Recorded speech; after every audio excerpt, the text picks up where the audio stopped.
with Karl. We're in his office.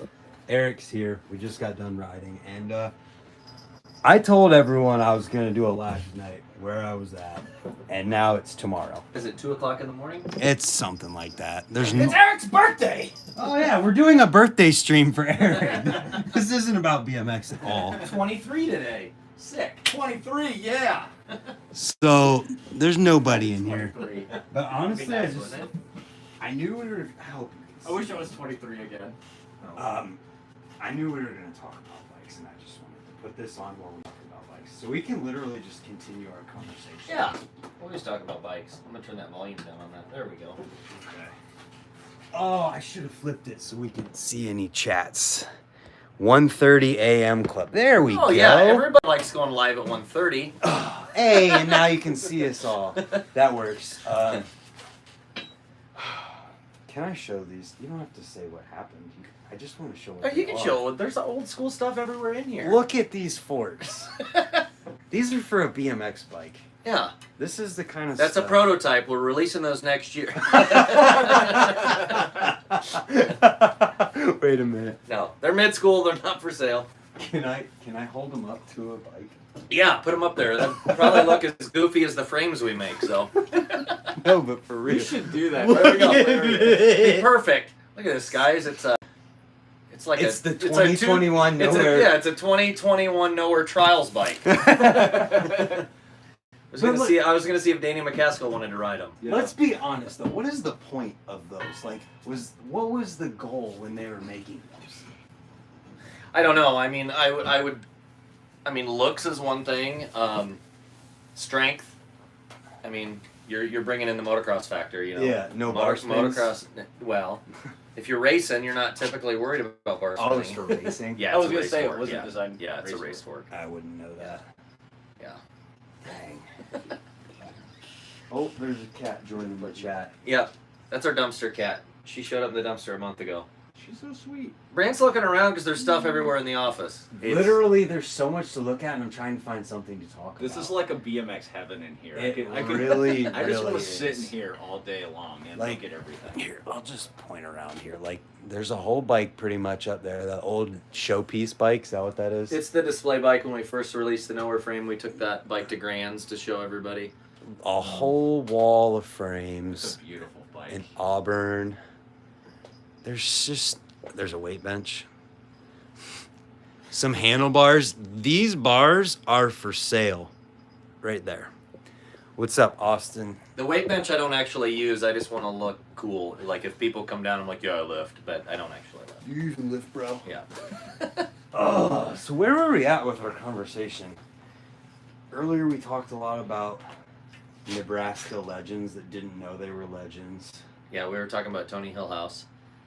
Tony Hillhouse is a Nebraska legend. He's a legend everywhere. Dr. Smooth, the old school I had guys never heard of him. This is why I like talking to people like you guys, because I'm not as well read in BMX history as I should be. I mean, I'm learning, but it's fun to learn all the new stuff. Yep. Tony Hillhouse is way before your years. I didn't. He's before me. He's Yeah. way before me, too. So. Well, I'll never forget meeting Tony. When we were 15 years old and we're all hanging out as kids, riding in driveways and everything, and trying to be cool. Tony was like a local pro, and I remember you'd go to anybody's house you'd go to. Tony would always show up, and he'd go to the top of the driveway, and he'd backwards nose manual the entire driveway. And I'm talking, we knew people with a driveway that was stupid, 300 feet long, and Tony just go and just gone down the whole thing. That's so awesome. The whole thing. That would be just cool to see. Yeah. Honestly, if you don't mind, I just want to hear the Gary Laurent story again. Because it was so cool. The whole idea. I mean, I don't even really know who Gary Laurent is, but I know there's Sorry, people, Gary. I'm telling him who you are.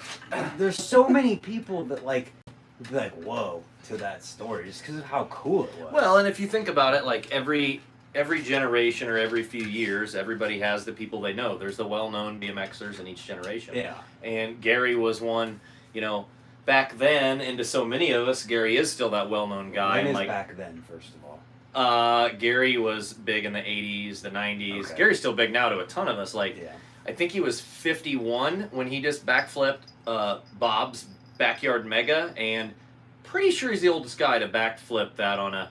The story he told me, which I'm gonna tell the story. I hope Gary's cool with it. Like, If not, but it's one of the sorry. coolest stories because Gary's an amazing human being, one of the nicest guys. Little, and he's kind of like he's superstitious, and he goes to Bob's backyard, and he told me that he tried straight jumping it, and we're talking. What's Bob's mega? I don't know, but it's freaking huge. A mega ramp. It's a mega ramp, and it's not small. And he goes to jump it, and he says he straight jumps it, and the wind catches him a little bit, and he gets a little shaky, and he's like, "Oh my God, like this is no joke. Like jumping this ramp. Maybe I should backflip it." Because if a lot of people straight jumping can be a lot gnarlier than doing a trick because you get a little side. So Wilkerson's there that day, and Gary's sitting up at the top of the deal, and Gary said that he was psyching himself out. He's like, okay, like I'm ready for this. Here goes. I'm gonna do this, and he goes full speed down to hit the mega ramp, and Ron Wilkerson's kid like runs out in the middle of the ramp, and Gary has to like ditch his bike and everything, and Gary's like, oh crap, is this a sign that I'm not supposed to jump this? Yeah. But he overcame it, and he flipped it like butter. And he's a hero to every one of us old guys. Because I'm sorry if I got this wrong, Gary, but I think you were 51. 51 backflips, bobs, I mean, mega ramp. Like that's right there with freaking God. Now it's DMC. DMC still doing 900s. 900 at X Games vert. Yeah. Or Ryan still placing everywhere. Nyquist, like Getting third. you guys at are the Triple heroes. Challenge. Like it's and I'm not into team sports, but who's the old football player that's still like the highest paid quarterback? Tom Brady. Tom Brady. It inspires older people. Like, Yeah. I'm not a football guy, and I got respect for that guy just for inspiring old people that we can still do it. And you got people like And Hoffman. Nasty getting put on. Oh my fit God, at exactly. 40 Oh my something God, years that's old. so cool. Still doing double backflips Yeah. by himself Yep. at these trails. He's Yep. so steezy and killing it. Yeah. I'm not gonna tease too much, but I did message him about doing one of these. Nice. And he's responded. Oh. So it's possible. I don't know if it's gonna Well, happen. now or this not was the yet. extra push you needed. Yeah, I don't know if it's gonna happen or not yet, but just the whole concept of It's gonna happen, right? I think so. I want to see that. I think it'd be cool because I talked to Nick about healthfulness and all this stuff, and somebody suggested, well, talk to Nasty because Yep. he's this age still doing what he's doing. Yep. And like, Oh God, look at Matt. Like Matt coming back and beating his high jump record. yeah, by like feet. Yeah. But that's not to discredit. Like if you think about, I don't know, there was a raw edginess to back then because I used to go to Hoffman's. When he had the park at the church, like the poster of him, way up and everything. Like we were at those jams. Yeah. And I remember just being a kid. I was like 16, 17, and 18 when I went to that park. And I remember just riding, and he had this scrap plywood path on the way to this stupid large quarter pipe. And I remember going there and my buddies and I just trying to like get, 3/4 the way up this thing just to do a little air. Yeah. Not Wait, did you there. ride that ramp? Yeah, yeah. The Oh, ramp. yeah. Whoa, Yeah, that's awesome. yeah, we rode When that it plenty was of times. painted Mhm. the way that it's in the Yep. picture. Yeah. That's Yeah. pretty cool. Yeah, and I'm almost positive that we were there, and I'm not 100%, but I'm pretty sure we were there when that photo was taken. Like we were there, we went there 5 times, I want to say, and oh my God, this is a cool story. So this is another Gary story. Gary corrected me on a story about that ramp. So we go to a Hoffman contest, and this is mid-90s. Can't give you an exact year because I'm old and I forget things. So Matt, like everybody's here, Matt's going to do the big quarter pipe. So then, they got this clapped out, 250, 2-stroke, and, Matt's got his crappy Cadillac out there that he cooks pancakes out of the back of and everything, and you just hear this, like, and it's just, this bike's just banging through gears, and Matt's hanging onto this ski rope, and plywood's flying up behind him, and he hits this quarter pipe, and, like, you're a kid, and you're just watching, and he's to the moon, and all you can think of is, this is the coolest moment in your entire life. And Matt comes down, and he did it several times. And Matt comes down at one point, and he's off the path of the plywood pieces when he comes down, and I mean he pummels into the ground. And I probably exaggerate, but it in my brain, like he like face digs for like 40 feet, and I don't know if that's exact, but but anyway, so I'm telling Gary Laurent, who we were talking about earlier, who's an amazing human being. So Gary's hanging out at our house, and I go, and he's good friends with Mat, and I go, Mat's like the craziest dude in the world, and I tell that story about being there and watching that, and I'm like, you know, it's just nuts that he had such sheer speed and force that just by missing the path at that speed, that it just took him out. And Gary's like, no. That didn't take him out. He's like, you know what was going on that weekend? I'm like, no, Gary, I didn't know what was going on that weekend. I'm a kid. Mat had broke his wrist, he said, but he still wanted to put on a good show for everybody. So he's got this broken wrist, and he like tapes it up and still does like the biggest, sketchiest thing in the entire world to not let down the crowd. And when he hit, the sheer force just broke his wrist back away. That's why he hit the ground. So I go half my life thinking Mat is the craziest dude in the world because of doing this, and turns out he's like 10 times crazier than I even thought he was originally. Like, just hearing that was super cool. That's wild. So awesome. There's just special people out there, you know? Special people like Hoffman. Who are the people doing that today? Like, there's people who are doing crazy stuff. There's crazy stuff going down, for sure. I'm just trying to think of examples of it from, like, I mean, Dennis, every time he comes out with a video. Oh, good Lord. Like, it's full of multiple crazy things. Who's the dude that just charged that, like, that handrail and his crank snapped at the bottom? That's like the gnarliest handrail I've ever seen in my entire life. It's like down towards a beach, and it's like 80 stairs. People who tried it. There was that kid in Morris Petty. Okay. He did it in the video with Nate Richter or whatever. Morris Petty? No, not this handrail. You sure? Yeah. Like 80 stairs? Yeah. That kid tried it, but after Callum Stibbards. Huh.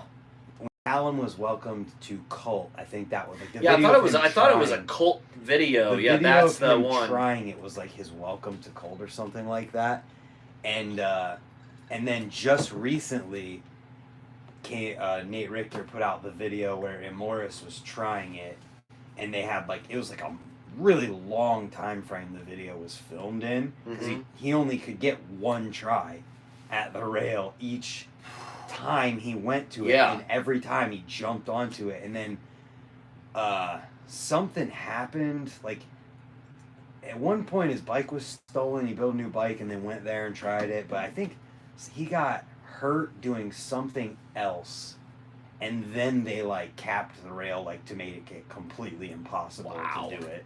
But Callum like got close. Yeah, is he the one that the crank snapped at the bottom, or he that had it? Well, because I watched the video a few times again this morning, but yeah, something like that. That dude, and if you watch any of his other videos, he is a savage like that, like gnarly. That's a really good example of like something super crazy people are doing. To be the pioneer of anything, like Mat was a pioneer of 1,000 different things.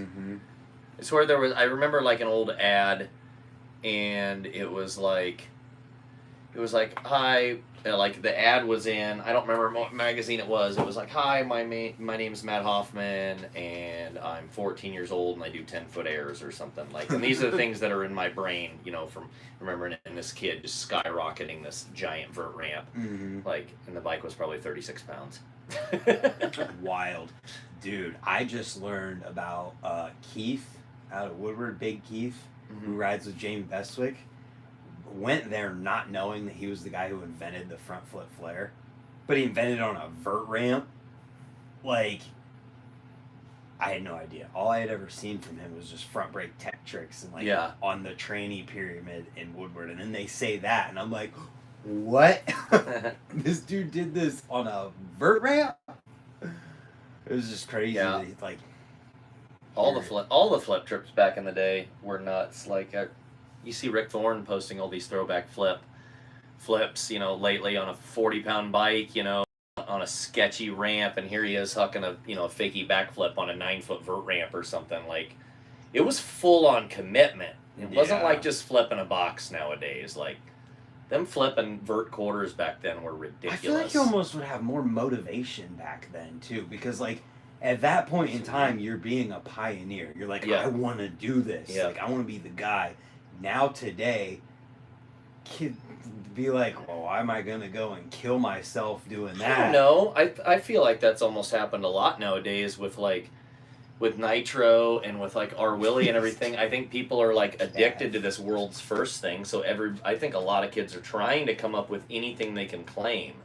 Where like a lot more back then, I don't think it was the same. I think the motivation was just like, holy crap, I'm gonna huck myself, and that was like see what I can do. Well, because I remember looking up to so many of those guys and wanting to go to a contest and just wanting to get their respect. You know, being the new kid, where it's just like I want to go as big as I can, do the stupidest thing I can, and hope these guys are gonna like me. Like I remember that, like being a thing. That is funny. I don't remember like being a kid growing up riding like that because I only ever rode at Worcester, my local park, and like. I don't remember ever really caring because I was friends with all the guys who were really good. So it was like I was already friends with them, and I mean I know for a fact that the fact that they were the next generation above me was like 4 or 5 years is what pushed me to like progress at the rate that I did. But I never remember recognizing it. Yeah. Ever. It was just like I'm just trying these tricks because that's what they're doing, and like we're just riding together, so that's just what it is.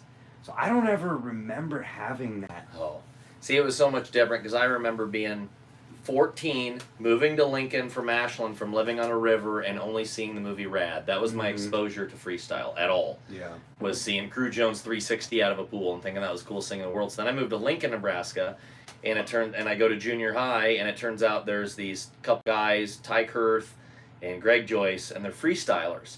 And they got all the club homeboy clothes out of the magazines, like everything's like these guys are who I want to be. Yeah. I go to my buddy's Greg's house, and he's got a shed, and I'll never forget this moment. Like the first time I go over there, and they've got a bike half taken apart up on a bench, and the crank is taken apart, and I've never seen a crank taken apart. And I'm like, these guys are the coolest guys on earth. Like.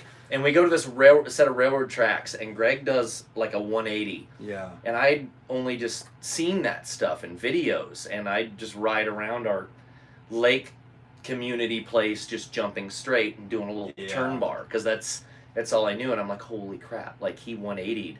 I want to be him. Like this guy's the coolest guy on earth. That's awesome. Well, I remember before I ever like was like getting into riding for real, there's a dude up the street from me who actually rode. They had like a flat rail outside their house and stuff, and we rode up there because my neighbor was actually starting to get into it. Yeah. And he was the catalyst for me to get into it. But we were up there, and they had their bikes out and stuff, and the dude was talking about his wheels and talking about how they were like 200. There was either the wheels were $200 for the wheels or $200 per wheel or something like that. And I just remember being like, nah, there's no way. That's not possible. Yeah. And now it's like, well, a good back hub's $200. Like, it's just funny the things that you like have no idea about. Yeah. As a younger person. And now like you have all of those things in this room. Not all of them.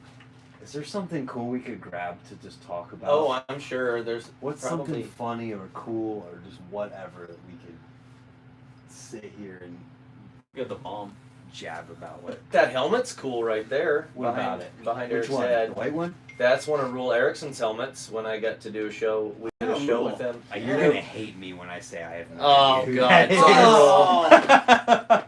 All the mid-school guys are like, no, Brant. Oh my God. Wait. They call him Worms? No, I don't know. That a different guy? Yeah, maybe. Did he have long dreadlocks? No. Everyone had long dreadlocks at some point. Worms is a street dude. I don't know. From like New York. Listen, I started this whole thing. Rule out. did. He did that. Dirt jump guy. He'd do like the decade. Like Indian seat grabs, like decade. Indian seat grab. And What do you mean decade Indian? well, seat if grab? you Google Rule Erickson Okay. and just look at some of his crap, because the dude was amazing. Like he's Montana still amazing. Ricky. We went and did a show with him in South Dakota 2 years ago, and that's Rule's helmet from the show we did. Yeah. He hit a flip and hit his head, and it's once you You it's certified, it's done. So I asked Rule to, because he's always been I've always looked up to Rule. He's an awesome dude. So I like helmets. As you can see, we got all the full faces over there. There's our buddy Lee Greaves. He's had a concussion in each one of his helmets, and I ask him for his helmet every time he happens. Yeah. Man, I feel bad. Love you, Lee. You'll probably watch at some point. So I feel bad not knowing who people are, but at the same time, I like it because it's like now you get to tell me about it. Yeah. And you get to be excited. To well, there's talk a million about those- people. Like yeah. I'm that same way. Like in this generation right now, we'll get half our team guys that are like, "Did you see so and so do this?" And I'm like, "I don't know who that is." And they're like, Yeah. "Are you kidding me?" But it's hard to keep up with how many awesome riders there's been from then till now. Like BMX is. It's impossible to keep. Yeah, no, BMX has had so many amazing people throughout the years, and I think it's great that we still get to learn every day, whether it's past or present, about these riders. So Well, I'm stuck on this decade thing. So did he do a decade and then catch and do something? I swear it's that. Like It just I reminded hate me. quoting stuff when you got me on video because I don't. That's okay. I forget stuff half the Listen, time. But Rule did. The whole idea it was here, decade stuff. The whole idea here is that we're a bunch of idiots who really just talk about like stuff. Yeah, well, that's definitely on. Well, I remember the decade airs too from Rule. So yes. and we're talking like X Games, like late '90s X Games. Well, and he was the first one to do something on dirt, and I don't remember if it was I don't remember if he was the first person to double backflip dirt or what it was, but it was something along those lines, where he was a pioneer in one of the flip tricks. And you got a question on that one? I just know there's a couple people having a conversation in the chat, and I'm making nice. sure they're not telling us about these people. Yeah, we're probably wrong, and you're telling us right. Which but is totally we apologize, but we're having fun. I recognize the fact that, and I'm okay with being wrong. Yes. So if someone wants to correct and say the right thing, that's fine. Absolutely.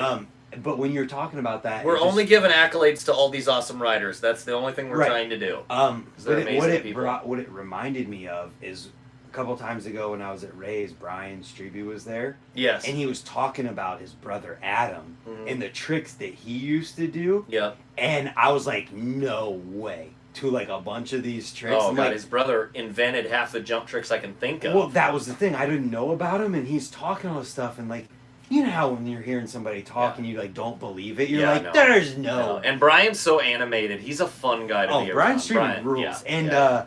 And he said the Cordova backflip, and he said both feet like this, and he said it was a picture, and I'm like, where is the picture? Yeah. Like, I want to see this. Then he pulled it up, Yeah. and I'm just like, oh my god, he's upside down. His feet are on his crossbar, Yeah. and he's like, and I was just blown away. And he's talking about the flip whip and how his brother's the only guy who can do the flip whip, and how just is insane. All of the different tricks he talked about, his like decade seat grab or something. He's mid-decade grabbing his like. It blew my mind to hear a lot of the tricks that he talked about his brother doing, and it was like, man, I just want to see all of this just because it's crazy. Yeah, and it's cool as there's still new stuff like being uploaded by a lot of older people that were about Like from back then. back then, because everybody talks about this stuff all the time, but there Yep. isn't a lot of documented footage. But there is. It's like on VHS tapes and everything, and we just got to get it all uploaded.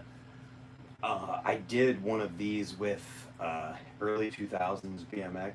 If Oh. you follow that Instagram page. I do. Cody Dixon was telling me, like, that kid is the raddest Yeah. dude that knows everything about He's- mid-school. Cody knows him, that's Yeah. why, because he's from the flow. Yeah, it said the kid is just like a book of knowledge. Yeah, when I did that, he knows everything, Yep. and he is like super into getting that footage. And Yeah. he releases like video parts Yep. on the Instagram page. Yep. So he's just doing a really, Super entertaining. I love it. He's doing a really good job at it, and I think that it's that, and then like Real BMX, Ricky's Y2K BMX page, and there's mid school BMX. There's a few of them Yep. that are doing that, and I think it's just getting more and more and more people psyched on it, and then more and more people are like gonna end up going through their footage, and maybe we'll see even stuff that no one knew.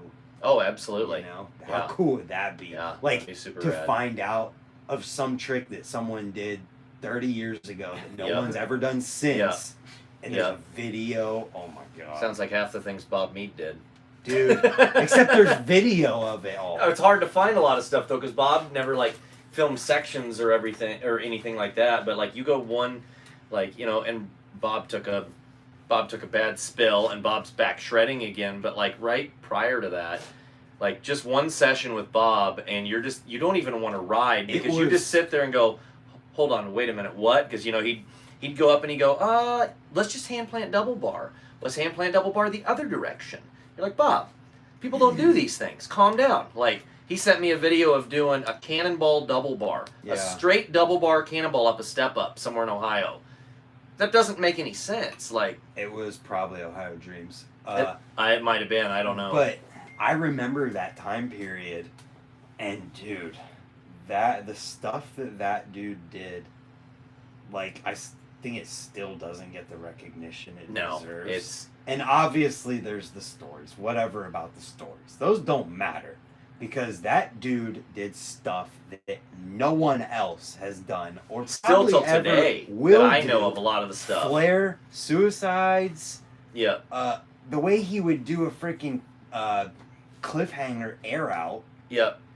Like air out cliffhanger. Exactly. not a box jump. An air. Cliffhanger air. He would do bike flips both ways. He was doing like downside. Like who? Okay, first of all, how many people just do bike flips?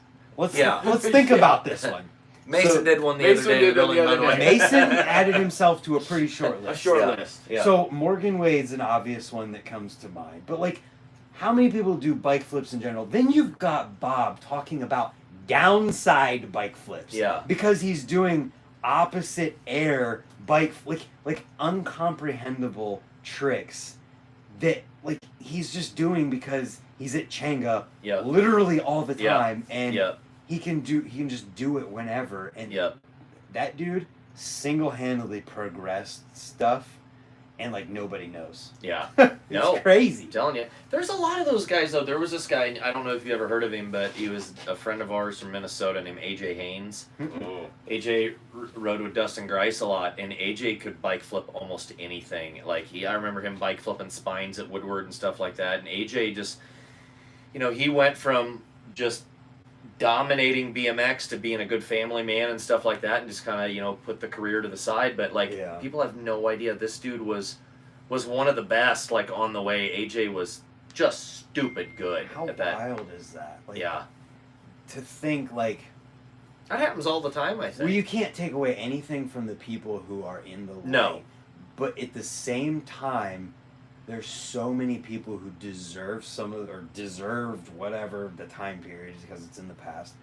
Some of that light that didn't get it, that could have, who knows what could have happened, Like, imagine where bike flip stuff would be if Bob was put into the light and people saw it and then it caught on. And stuff like that. Bike flips could be the new tail whips. I doubt it. They're too hard. Tail whips you can learn somewhat quickly. I feel like a bike flip is just like you can't really just do it, I think a lot of that stuff comes though, like there's always, and this is everything, this isn't BMX, you've got the people that do things, and then you got the people that are able to get the recognition just because they have the popularity, and that's always going to be with anything. So I don't know if I'd say the person that deserves it, because I think like Bob, just knowing, and the people that knew Bob seeing the accomplishments, it's almost sometimes fun to have that buddy that you're like, dude, I got a guy that can do that, and everybody's like, oh, bull crap. Like, no, I really got a buddy that can. Like, I've got clips of Bob and Mike D as we were filming out here. I will release them sometime, I promise. Of doing stuff that I've still never seen anybody do. Of us having barn sessions filming 4 or 5 years ago of clips that I have never still seen anybody do. And we'll release them someday. Like, like you said, you just end up with this. I've got SD cards among SD cards just sitting right here. I Yeah. need to start uploading some of that stuff. I think part of it is like there's it's the people who weren't in the right place, who didn't know the right people at the right time. Yep. Versus the people who happened to be in the right place at the right time and knew the right people. And there's nothing wrong or right about it. It's just it shows like maybe that person didn't necessarily care about being that guy. Mm-hmm. Yep. And then it didn't just happen on its own. Yep. And they didn't care, so like they're not necessarily trying to make it happen. Yep. So it Yep. just didn't Yep. happen, and like that's not a bad thing. It's just No. it's kind of feels like looking back on it, it's like, man, just imagine what it could have been. Yep. Just being the I outside get it. person. I get it. looking Because in. I remember being like 17, and I swear I'm the very first person to ever wear a flannel shirt and just leave the third button open. But I don't get the credit I deserve for that at all. Oh my god. That's funny. That is too funny. Pretty sure it caught on. Well, it might have. Now, if you would have said left it all the way unbuttoned, Well, I might have called you. I on couldn't that grow one. chest hair at that point, so it wouldn't have been as cool. Couldn't do the Tom Selleck thing. But I want you to. are we hanging out in my basement right now at 2 in the morning? Yeah. How right. crazy is that in Yeah. Nebraska? See, I can't tell if that's foggy or if my eyes are tired. I just can't see that far. Do I have less hair? Yeah, no, I'd probably have less hair. What's There's another- like a World War II bomb right above it. That was from like a legitimate World War yeah, II no, bomb? it's not still We'll live. show it for a second. But that here. was in our skate park in Omaha, Nebraska in 2001 and 2002. You Some literally. older grandpa brought that in and gave it to us and we painted it. So what you're saying is a grandpa dropped the biggest bomb at your skate Yeah, park? I kind of feel like I believe that. Yeah, yeah. That is Yep. awesome.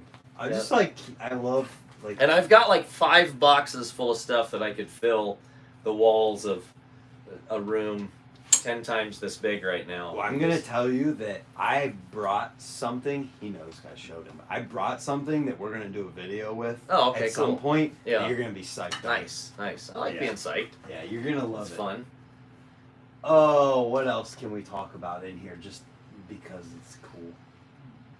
I don't know. We keep picking things. You can go everywhere you want. And you look around and there's stuff there. Stuff to look everywhere. So this is kind of cool because Nyquist just shared one of these today. Oh, my Are bad you leg. grabbing it or do I need? Oh, I grab it. the Yeah, yeah. So he, CTI or he whatever. shared the CTI with Pokemon on it today. So That one is sweet. So I went through like I went through 3 knee surgeries here and 1 here. So my legs were like string beans, and I had to wear these CTI knee braces to ride for. God, do you remember, Eric? I probably rode these for 8 years or something, and this was my company before Nowear, and yeah, so I wore these all the time, and everybody said I looked like RoboCop. I didn't realize he wore those or wore one. Ryan did. Yeah, I didn't realize either, and then he made the post today, and he was Yeah. talking about, and that was, so I think that was Doug Henry's company, the pro motocrosser, that I think that's yeah, if I remember right. Trying to get my stories straight half the time, but Hey, you know it's fine, man. It's okay. yeah, but there's stuff everywhere. More because I think talk about this one. Oh, good lord, We're doing it we're doing here. the first Nowhere frame. No, so so when we had the idea, oh shit, we'll just go all the way back.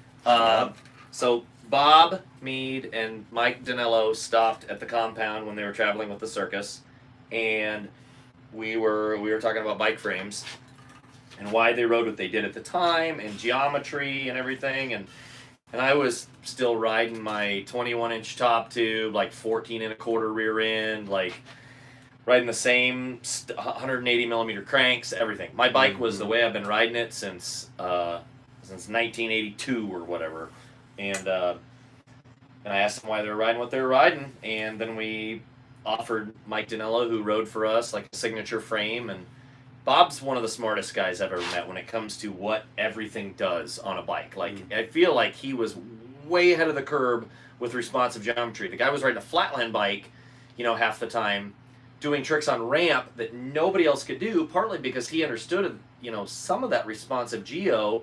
Flatland bikes were some of the only bikes that offered that stuff I got back you. in a certain era. So, anyways, I'd always been just a rider, and so after talking to Mike and Bob, my wife and I went to a sushi restaurant, and we sat down for 4 hours and read everything about what every single spec does on a BMX bike. And I'm like, well, why do they want to do this here? Why do they want to do that there? We sat down and just talked about it and had to learn the geometry because I had only been a rider my whole life. I got a video for that, but not at that time. Yeah. Yeah. Yeah. No, and you do great with the videos explaining to people, like, because I had to kind of learn that because I didn't know. Yeah. But we wanted to start making frames, and so then I remember wanting to like utilize in the mountain bike dual triangle system, and I remember a couple friends telling us, like this is going to look different, and if you do something that looks different, you're going to catch hell. We did, but we finally earned our stripes in the industry after the last 5 years of making frames, and them turning out to be extremely strong, really versatile, and our geometry working out really well for a lot of riders that they're pretty darn popular, and we're still rolling with it. But this is hilarious because I'm not a welder, and one of the kids that rides for me, his name is Riley Sims. We were talking about Riley earlier. Crazy shredder street rider. And Riley taken like a couple welding classes in high school. And we were wanting to make these first frames and figure out the angle of how this needs to be. So we took like a Miraco and another frame, and we hacked them up. And in the middle of winter, with just a $200 Menards welder, this is all slag. It's horrible. Like, worst thing you've ever seen in the world. Where was Sam at during all of this? Sam? Because isn't Sam like... Sam's a really good welder. Isn't that what he does? Yes. Yes. But, so, Riley and I, so we chop apart these frames, and we're like literally just bend this whole top tube down and hack it, weld it, and put this in. But the whole point was, it did its purposes. We needed to figure out the right angle and how we wanted to be able to, like, if you were to stand on it, and the clearance, and it's turned into a much nicer frame. Is this fancy? Yes. Is this current? Like, this is current. Yeah. So it's how, but look how close it is to the. It's pretty close to, like, just figuring out the angle we needed. This is a little steeper not here, but far off. no. But if you ever think about the history of any company, like this crappy junk bike is worth more to me because this is the start of Nowear, like, becoming a bike company. Well, let's go to my perspective here. So the first time that publicly anyone ever sees this, thanks, Brant, for bringing it out. You posted it. When? You posted never it. posted this. Yes, you did. When? A long time ago. I don't remember posting this. I swear you did. I don't remember posting it. Either way, I'm old though, and I forget things. Everything comes from somewhere, so yeah. It's got a very new age American bottom bracket. But this was at a time when Karl literally told me that Nowear was just a soft goods company, and well, it was in the beginning, that you were not going to do hard goods. No, well, it started with the bars, but it all started. But before that, you no. said I'm not. No, I'm not about. I don't have any interest in doing that. Nope, that was never. And then guess what? It frame bars. Well, no, it started with bars. Well, I'm just saying. I'm listing everything. So bars, frame, stem, sprocket. And we have several more items coming out that I can't talk about right now. Forks. Those are not our forks. Although people would think, as crazy as everything look different, that those would be our forks. But we have a lot of cool ideas coming out I can't talk about. Is this made by the current new? So, is not in the office right now. Okay. So we have 2 manufacturers currently. I just wanted to shout out John Quartz. No, and you can, like, absolutely. We have 2 manufacturers right now, Spooky Dave and John Quartz. Two awesome dudes. John Quartz. I can't speak about Spooky Dave because I don't know him, but John Quartz is a dude. Both, and they're really good friends. Both awesome welders, and I can't say enough great things. John and I have been talking a lot lately, and he is a true professional, and I'm really excited about a long relationship with the guy. I'm very excited as well, just because 2 people that I really enjoy being friends with and enjoy as people are working together on cool things in BMX. You know? Yeah. It's just cool. Yeah. Oh, how long are we in here? Oh, I don't 40 know. minutes. That's 40 not bad. minutes. You got. There's 13 people here. You guys are awake. I know. We Well, I'm gotta proud like of ya. squint and Good job. read in here. Good job. I'm glad you guys are awake. I'm gonna sell some stuff for you, Carl. Oh, nice. Sell stuff. I'm Gonna bring try. some. There's not very many pairs of those left, so. I'm gonna try. Okay, so first of all, we got 2 pairs of these. I mean, everybody asked me about this. These are the bars that you either. You should try those out, Brant. These are the bars that you either hate on my bike or you love on my bike. And there's some for sale in crazy cool colors. So there's these colors. One has a different decal on it than the other. Is that one a little wider than that one? It might be. What's that? No, they Nope, should be. they're No, they're same. 9.5s. Okay. They're 9.5s. These are sick, crazy looking frames. Somebody's behind. Okay. He's grabbing more stuff. Yep. He's having fun. I am having fun because Yeah. this is fun. Hanging out in BMX offices are fun. You see the sticker collection here. And I'm allowed to just grab stuff and show them because I'm trying to sell parts for you. And then we've got some chrome 2-piece. 2-piece is an option as well. There's lots of 2-piece available, right? Yes. Okay, I'm making sure I'm not wrong in that. No, then you're there's not. some blue. Then there's. I know people like blue. I'm having fun here. Yeah. I'm honestly having fun with it. So there's all that. Trying to think of something fun to pull down. Ow! Oh, my hip. My hip. Don't pull your hip down. No, I don't. Okay. So, Brant, back in the day, people used to get creative. Wait, they don't now? Well, they still do, but this is funny. Like when you go through stuff, like I'll always keep this, and you'll appreciate this, Eric. I got this trophy riding a contest in South Dakota. Ooh, bar Check this out. I love it when you go to like small contests. X Fusion. Yeah. So here's a gold pedal that I won when I was eight. No, I'd have been 8? 19. Oh, I thought you were just About 19 or something. Kevin Schaub was holding a contest. Kevin, you're awesome. You inspired me to make a lot of my own trophies. But like this was in Mitchell, South Dakota. There was a contest, and like this is the first place trophy. It's a gold pedal, duct tape, and a Sharpie. First place bikes. Yeah, That's how you got it? that's how I got it. And to me, this is one of the coolest things in the world. The fact that I still have it is pretty rad. That is It's- pretty awesome. I love stuff like that. I absolutely love stuff It's just like that. cool. Oh, look at this thing. So I got all kinds of stuff up there, but Ooh. how cool is that? That's an S&M American flag sprocket.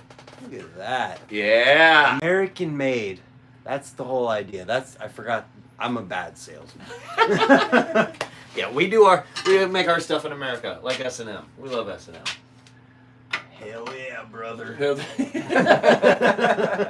I didn't mean for that to be like. all like you know America. what's awesome? What? Being in this office, and if any of you know, like I pride myself that like the couple times Mat Behringer's come and stayed here, he's like, "Oh, I love your office, dude." Like Matt's whole world is like, I don't think I could, and I will come to your house someday, Matt, but going to Matt's house, I think I'd be like a nerdy kid, and I would never be able to leave, because my office, which Matt loved, I think, and his whole house is like that. Like Matt's Really? garage and everything you always see just looks like, and he's got 30 times the amount of BMX history, and Wow. oh my god, I would love it. But Matt geeks out on stupid stuff like I do. Like here's just a stupid truck with a motocrosser on it. So I gotta have that. Like got that at a garage sale for $0.25, so it's in here. But like funny. anything that's cool, you gotta keep. Like here's a Toyota van, and I drove little Privias all around the country when I was a BMXer when I was younger. So you gotta keep stuff like that. You definitely don't have a Chevy van up there, do you? I don't, but when Matt came one time, he gave me buy Matt's bar ends. They're cool as hell. Like here's a titanium set. Wow. In the Yep. packaging. Yep, Arbach, That's right there. sweet. Yep. Yeah, I couldn't I put mean, those on. They're it's too literally cool. Art. They're too cool. It is literally art. Yeah, look, here's our, you want to see the prototype JTP stem before Yeah, it got put I into thought production? that's what that silver one So this was, is but I before it wasn't got put sure. into production, so it doesn't have the stamp. And this is right when our friend Scuba Steve Stahl helped us design this because we'd spent a long time trying to. in a cool way. Yeah. So it's like You guys didn't see me itch my butt, right? That wasn't in the. Okay, cool. Just making sure that wasn't in. This was ridden. What's that? This was ridden. Yeah, we had 2 prototypes we had to test out. Me and Sam Bussell rode the prototypes, and now Scuba Steve, because he helped design it, he's got one of the only 2 prototypes, and I got the other one. And guess what? Exciting. We got new stems coming out. I didn't want to. Yeah, no, you're fine. It's gonna be a few months, but we have new stems coming out that are more of a traditional top load. That'll still emulate that super cool chain link look. I'm glad that I didn't spoil anything, No, and you're that you were. I would feel really stupid if they don't come out now, but no, they are. Like, we'll have them out here in a few months. That's exciting. Yeah. So we're out here. We're filming videos. You sure we're not in Ohio and you're just tricking everybody and I came to Well, your place? I normally do the green screen, and I could be at home right now, green screened in here, and you're just on a Skype call. It could be. Ooh. You guys don't know. You'll never know. You'll never know. Nope. Unless you come to the compound in the next week or 2 to Kick him ride. in the nuts and he reacts. Yeah. Yeah. But we filmed some stuff. We had a very productive session. It was a good sesh. It was a good Like session. a lot of really good stuff happened Yeah. from everybody. Mm-hmm. I'm pretty psyched. I think I filmed the ender for an edit that I'm filming here now that I didn't know I was filming till I started doing tricks. So I just That's great. since I got my new phone, I'm pretty stoked on filming just like real edits, but with my phone because I can. Because it's good enough to do that. Absolutely. So like now there would just be more videos because I'm like, well, I'll just use my phone and Victoria's good at filming and whatever. Yep. So I'm just, I guess I realized while I was doing some of that, I was like, well, I guess this would be a real video now. No. I think I might have filmed my ender for it. I'm not sure. Feels like it's good enough. I love how you just like, it took you a while, but then all of a sudden it was just like, I'm going to do it. And you did it perfect. And it was just like, okay, we already got it. Let's do it.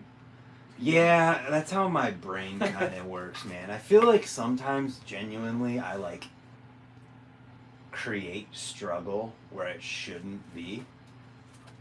What? I'm just messing with the camera while I'm looking around. No, go ahead. Like I feel like I know I'm capable of doing a trick, but like my brain will like make me not do it for a while, or like not completely finish whatever I'm doing, and then it takes me an hour. Like today, it's involving a double peg stall on a thing. On a thing. And it took me forever just to get to the point where I was like, all right, now I'm gonna do what I'm supposed to do. Because I don't think you've ever double pegged a 6 foot tall quarter before, have you? No. Times 2. I'm nervous. I'm nervous about that. But so we got a lot planned. We're gonna be filming some stuff tomorrow. Games add-on. Let's do fun stuff. What are we doing? So it's always fun to like. This is today. Let's just for fun while you guys are sitting here watch this. Like we're gonna go the difference between now and then. We'll do it now and then. You know, like the whole challenge thing. Watch Wait, this. are you gonna put the? Oh yeah, just watch. So, okay, so we got a high tech scale here. Watch this. So we got a Nowhere frame here. This is a new age frame. We're right around 5 pounds. Okay. So this is now. Let's go back to the mid school era. Yeah, we haven't shown. Let's go mid school. What else is? All right, mid school. All right. Oh boy. Okay. boy. So here's a company I rode for a while. This was called Dirt Master.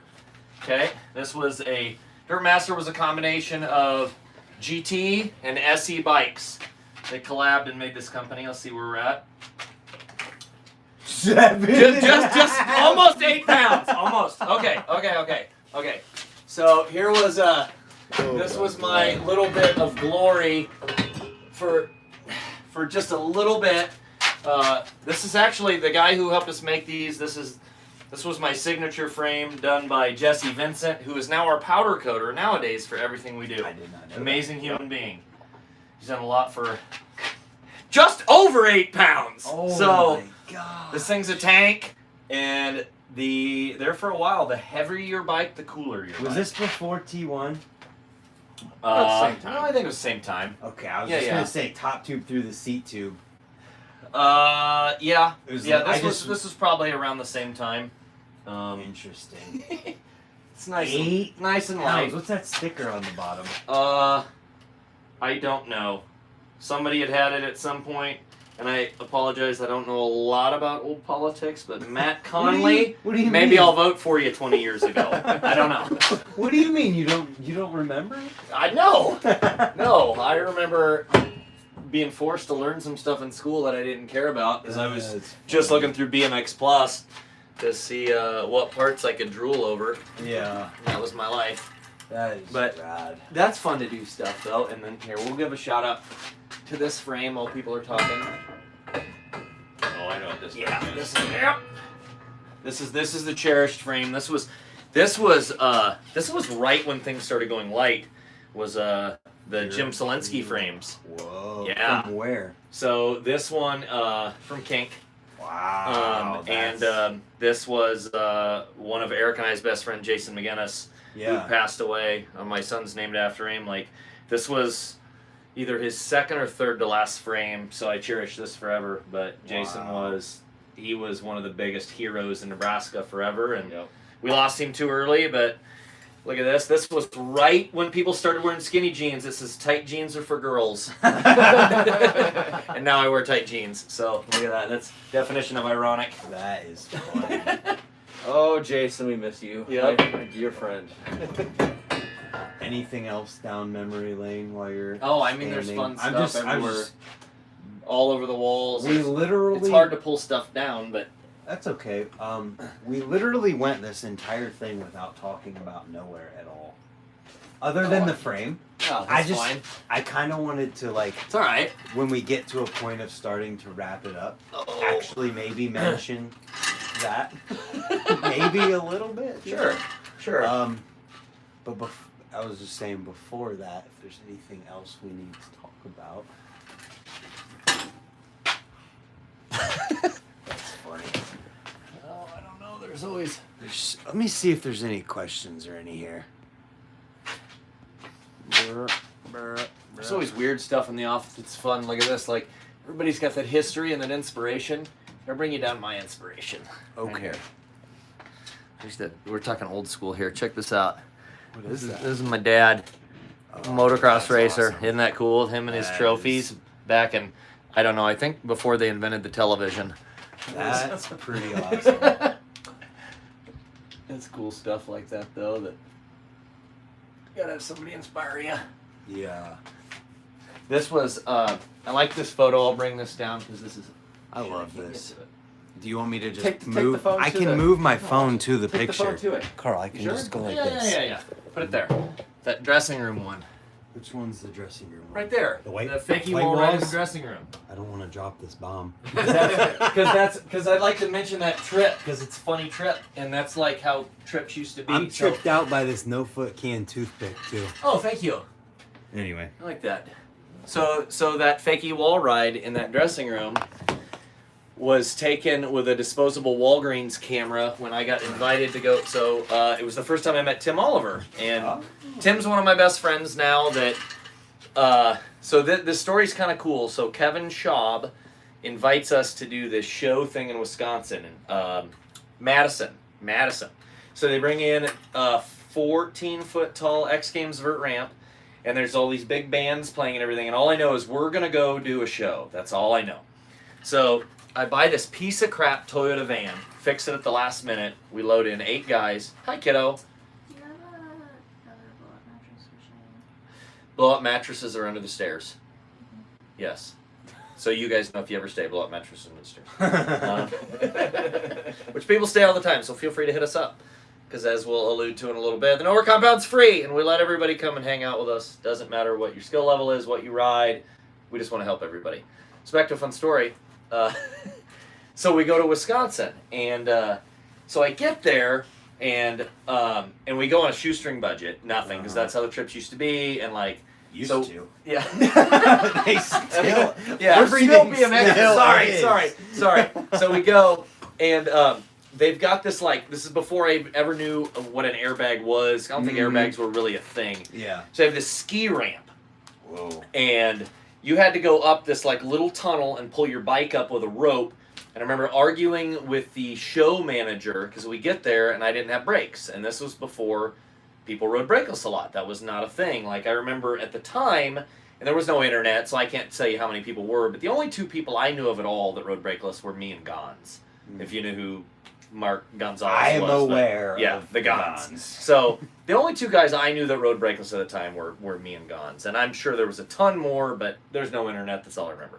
So, but I get there, and it wasn't a big thing, and the manager's there, and he's like, where's the brakes on your bike? And I'm like, I don't ride brakes. And he's like, well, you can't ride with us then. And they go, no, this is, what I do. It's my profession. I ride bikes and everything, and I don't ride brakes. I'll be fine. So after like 10 minutes of arguing, he finally lets me go.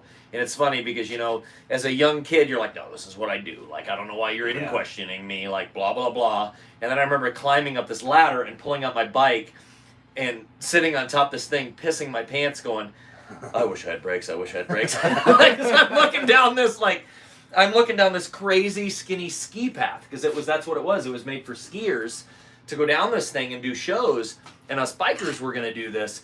And what was probably 15 feet tall seemed like 30 feet tall in my memory because, and especially with no brakes, it was just hang on and hope.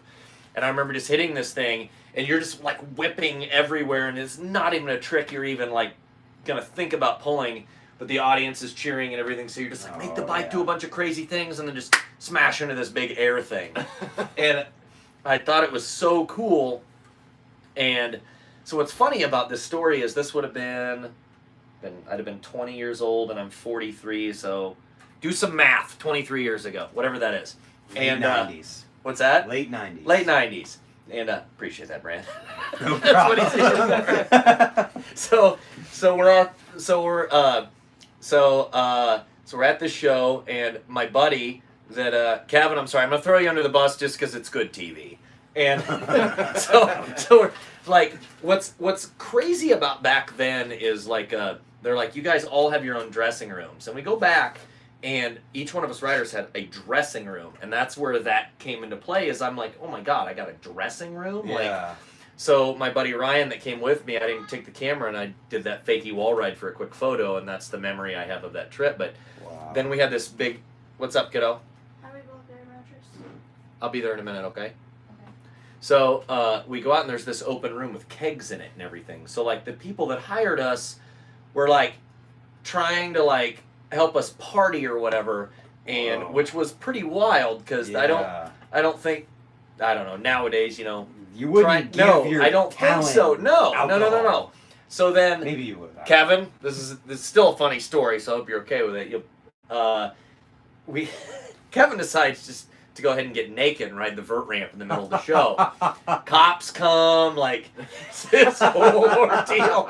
All of us are having to raise money to get Kevin out of jail. And so the show gets over, and like, but then I meet Tim Oliver, and I remember I'm sitting on the top of this 14-foot tall vert ramp, and I'd never met Tim Oliver before. And God bless you, Tim, you're one of my best friends in the world now, but I remember you ride up to me, and Tim Oliver rides up to me, and he goes, what's up? And I'm like, and this is just how I remember it. It might not be exactly how it went down.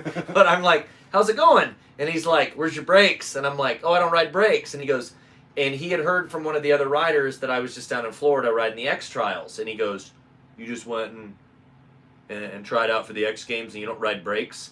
And I'm like, no, this is kind of my thing. I don't ride brakes. And he goes, whatever. Like, that might not be exactly how it went down, Tim. That's how I remember it. And I just absolutely love that moment.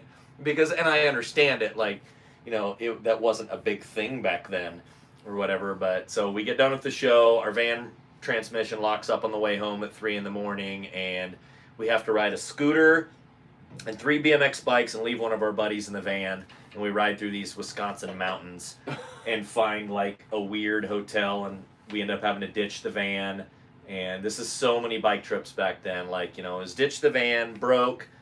Somebody we don't even know drives all the way to Wisconsin and picks us up, and I'm so grateful that I end up managing his paintball field for 2 years. Wow. And there's life sometimes. It's just weird. What the heck? That ended up with you having a job for a couple of Yeah, years. nicest guy I'd ever met in my life. I'm like, it was my buddy's dad's buddy. Drove 7 hours to pick us up because he heard these kids needed help. And the whole ride, his name was Chuck Jeffers, and he ran CJ's Paintball Field in Lincoln, Nebraska. He's still open. Wow. And Chuck's driving on the way home. We're just talking about life, and he's like, "You need a job?" And I was working at like a skate shop, head shop, clothing shop / thing at the time. And I'm like, "Well, yeah, you know, like I was only making like $3.50 an hour, which actually was probably like $6, but it wasn't money, and it was a handful of hours." And he's like, "You manage my paintball field," and I was so appreciative of him coming to get us that I managed a paintball field for a long time. That's crazy. That's so crazy.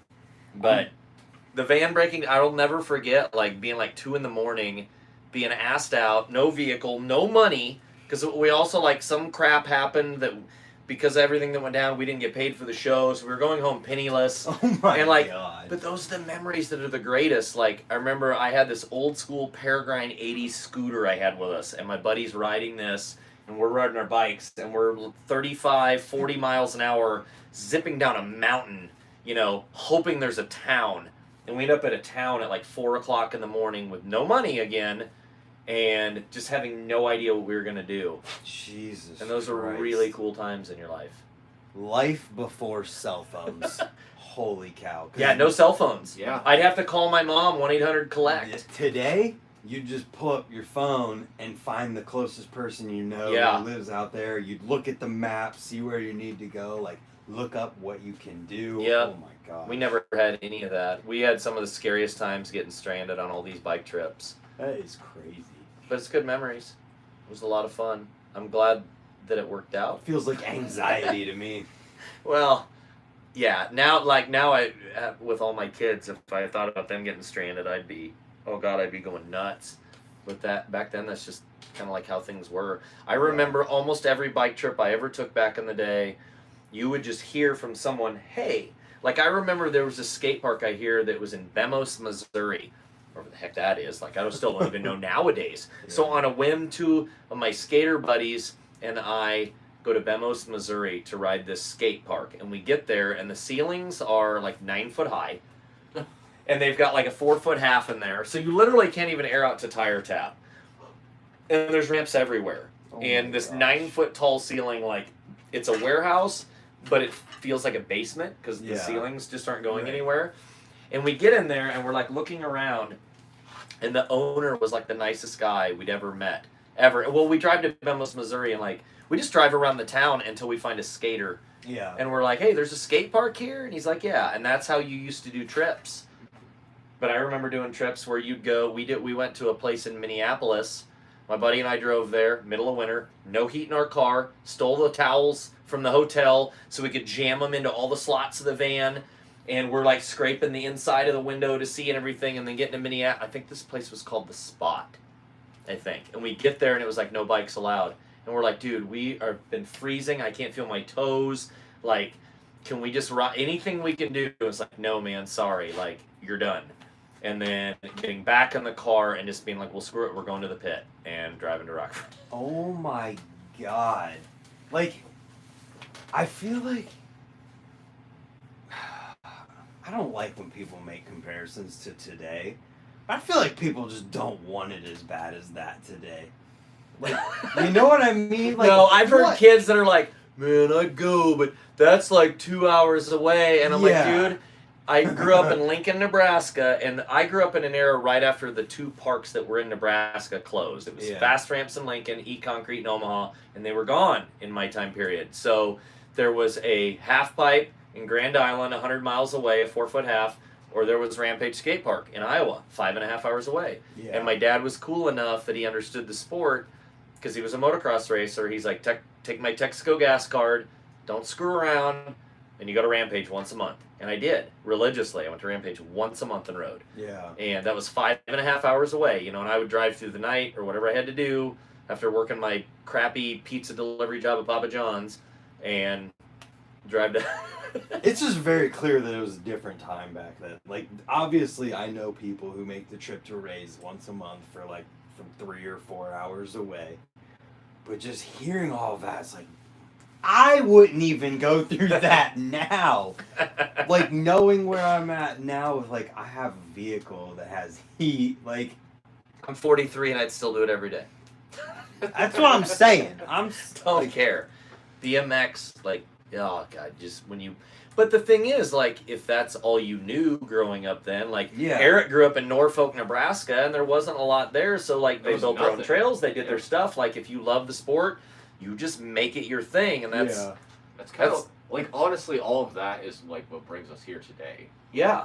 That's when it all started. You know, we built our trails, we built our ramps, we met people. Passion. We heard stories through the grapevine of people. Hey, there's a skate park up here. Yep.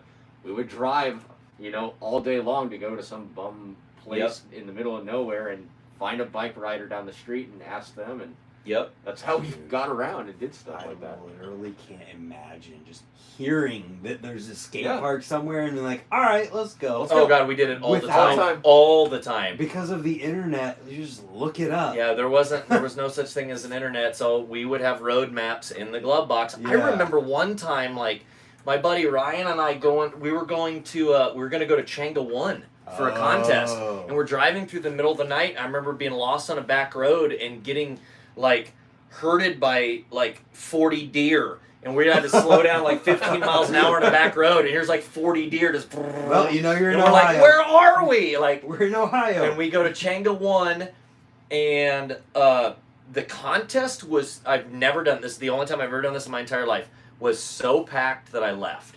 Wow. It was the park was so cool, but I mean, there were hundreds among hundreds of people Yeah. there, and I'm like, man, I love contests, but I also traveled to ride, and I Yeah. couldn't even get a run, and we left, and there was a guy I used to hang out with, his name was Russ at the time. I'd see him at contests, and I went to his local park in Appleton, Wisconsin, called Area 51, and funny story about that, we go there to ride with Russ, and there's this little kid destroying the vert ramp inside. Destroying it. I feel like I could guess. But Guess who you think this kid What was? time period? That'd be 2005, 6. Anywhere from 2003 to 2005. No, so Appleton, Wisconsin, I'd have been 20... Well, Changa 21 1. or 22, and I'm 43, so go 20, around 20 years ago.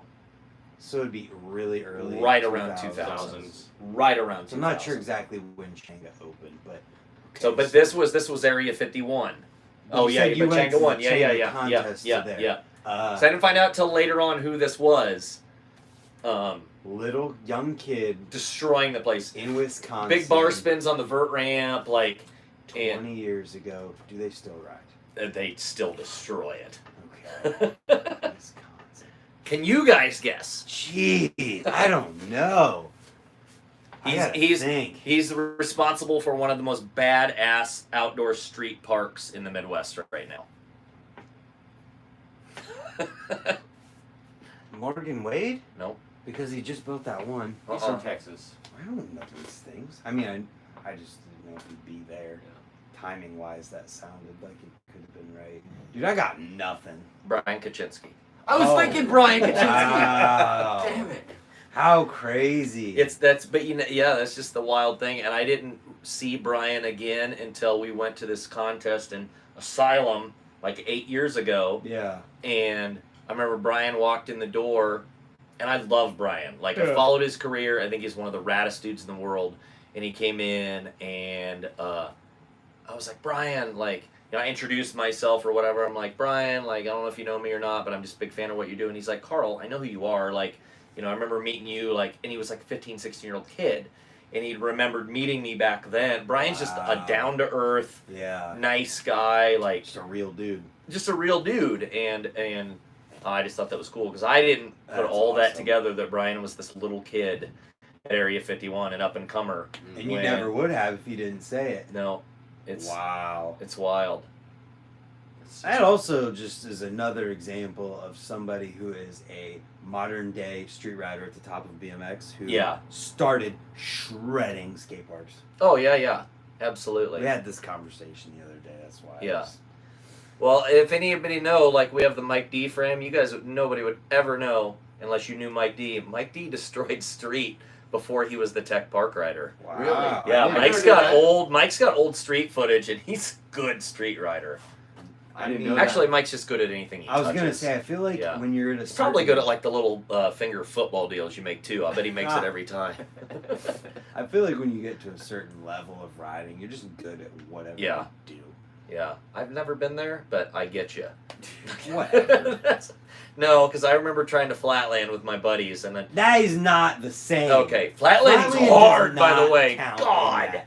Because Oh, that is a dedication that I've like. I'll You- ride every single day of my life. You flatlanders, God, you guys are like Trevor, right? Like watching Trevor Yeah. ride. Holy you crap! gotta be blessed by the universe. You do. to just be good at flatland from the get go. Yeah, flatland is a dedication that I I've would never be understood. interested in talking to a flatland person about people who are just like amazing at flatland, like right off the rip. Because I feel like that's just like not. How is that even I possible? definitely wasn't. My buddies were pretty good at it. I remember them learning like cherry pickers and decades and stuff, and Yeah. I'm over here just poking on my back pegs. I'm like, check it out, guys. I'm doing what you're doing, and I wasn't doing what they're doing. I remember one day my buddy Greg he learned so fast, and he had this 4-foot quarter, and this is kind of where I started like really wanting to ride street.